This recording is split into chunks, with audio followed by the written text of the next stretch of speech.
والله يدعو إلى دار السلام ويهدي من يشاء إلى صراط مستقيم.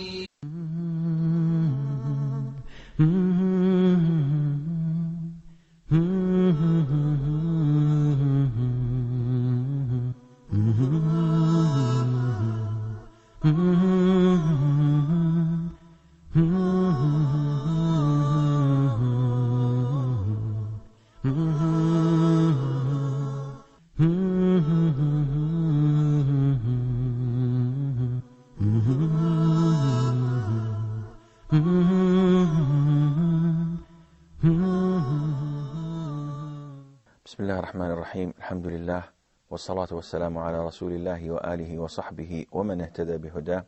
Dear brothers and sisters in Islam, Assalamu alaikum wa rahmatullahi wa barakatuh. Last time we met, we talked about the second migration of the Muslims, the oppressed Muslims, to Abyssinia at the east coast of Africa. And the attempts of the pagans, of the people of Mecca, to send their envoys to convince the king of Abyssinia to send them back again to their people, that was a failure. Now the people had the permission from the king to worship Allah Azza wa Jal in his country, and they were the safe ones. It was a safe haven, and anyone that attacked them would be an attack on the king himself. The king said that I would not accept bribes from you, so that I would send your people with you, as Allah Azza wa Jal did not take any bribe from me when He restored my kingdom to me. And the story behind that is Asmaha, the present king, and Najashi, his father was the king before him. His father had only one son, and this king had a brother who had lots of sons. So the people thought that having one son is not good for the kingdom in case something happens to him. So the brother assassinated his brother, the king, and he assumed power. And Asmaha, the son, the legitimate crown prince, was sold as a slave, and he worked as a shepherd. While the brother was ruling, his sons proved to be unfit to assume power. They were all bad boys, retarded, not fit to assume the powers of a whole kingdom. So when he died, they could not give the power to any of his sons. So the people had to look for the legitimate person who should assume power. They looked for him while he was caring for his sheep. They bought him from his master, took him immediately to the palace, put him on the throne, and put the crown on his head, and told him, now you are the king of Abyssinia. So he appreciated the blessing of Allah Azza wa Jal of restoring his powers to him again and giving him his kingdom back. And that is why he felt that it was his right not to be unfair or unjust to anyone that comes to him. And that is why he was a fair king. But Shaykh, when the king allowed the Muslims to apply their pillars of Islam in the kingdom of Abyssinia, didn't he afraid that like this Islam will spread in his kingdom? On the contrary, he wished that Islam would spread, because he himself became a Muslim. He accepted Islam on the spot, but due to the fact that he was surrounded by priests and clergymen, he could not show that, and he could not ask his people to convert to Islam. It was a free country. You want to become a Muslim? Go ahead. You want to remain Christian? Go ahead. And that is why when he died, the Prophet ﷺ was in Medina at the time. When he died, the Prophet told his companion that we are going to perform the funeral prayer. Absence prayer. The absence, in his absence, of course. Absence, yeah. And he told them that your brother, An-Najashi, has just died. So he described him as a brother. And he prayed the funeral prayer on his behalf in his absence, which tells us that he was a Muslim. So this fair and wise king was not afraid of Islam spreading in his country. And by the way, alhamdulillah, now it is a Muslim country, and all the countries around it. It was not conquered by the sword. Only the spread of Islam went there by the name of Allah and by those traders who spread Islam, alhamdulillah. The Muslims in Abyssinia stayed there for a lot of years, maybe 10 or more years in this safe haven.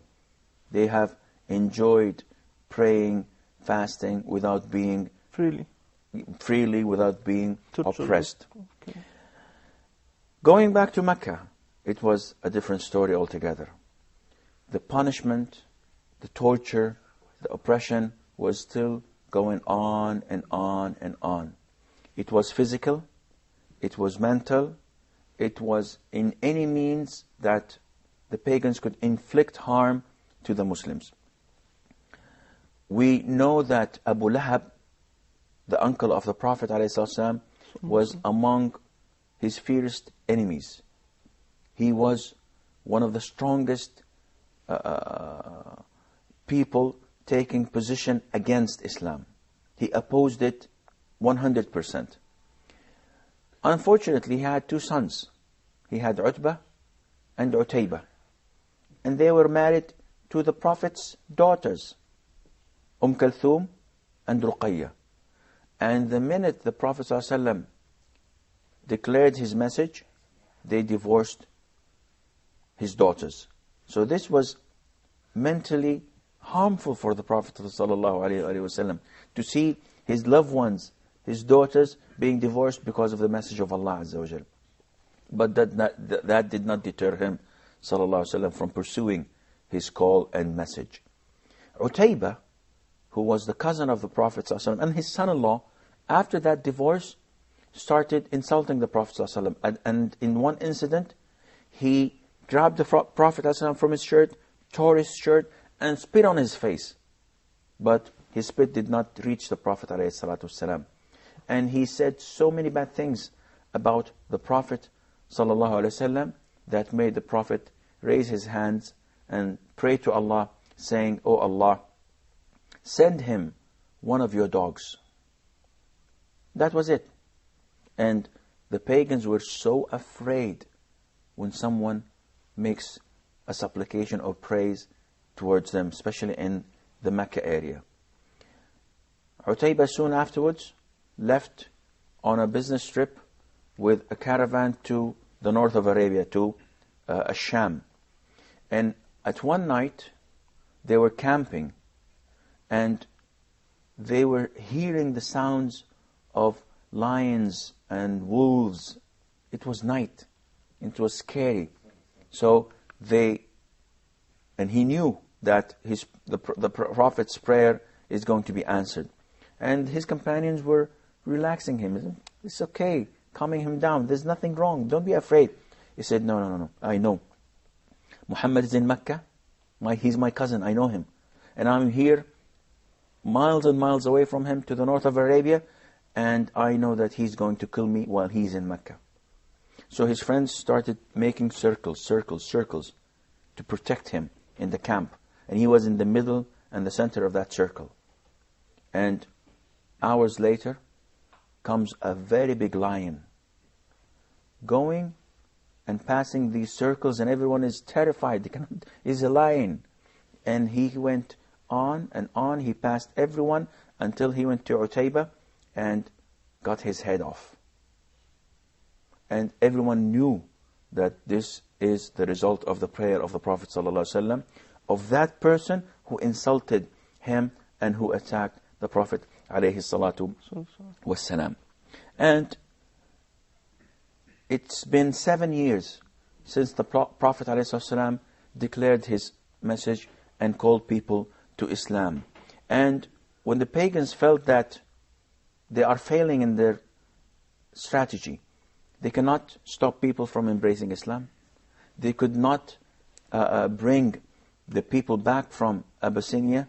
When they thought that they were losing it and it's coming out of their hands, they decided to assassinate the Prophet ﷺ.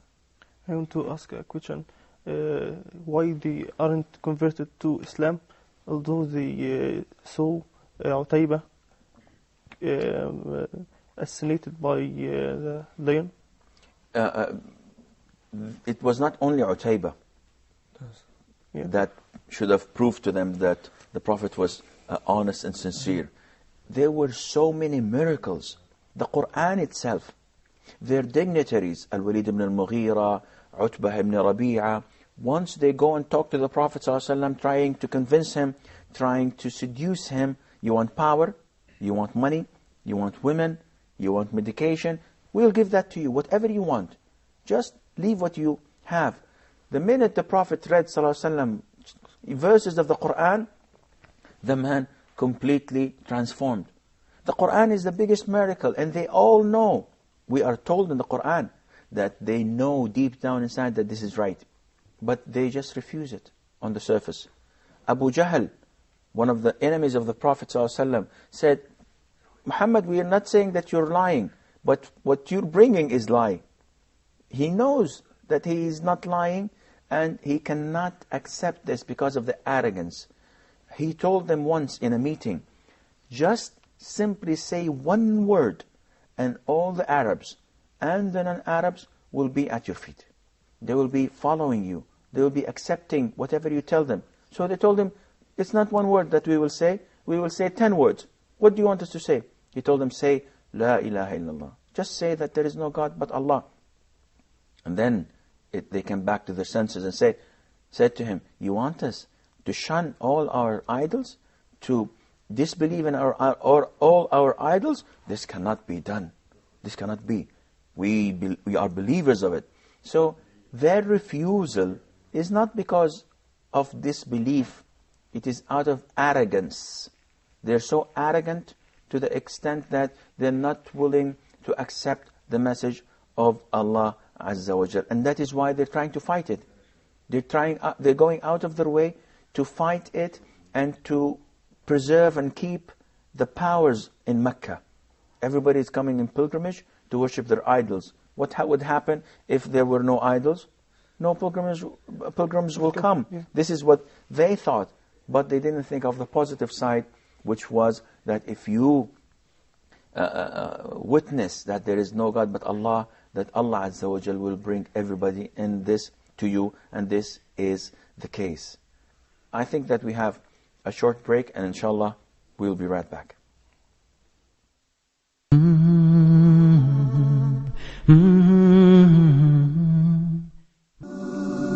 If you're 18 or if you're 80, if you've been Muslim for 50 years or 5 minutes, this is a show for you.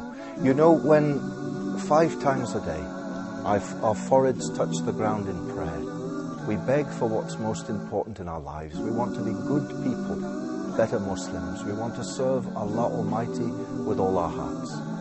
In this show, Let's Talk, every week we're going to talk about Islam and life, how to relate with other people and how to serve Allah.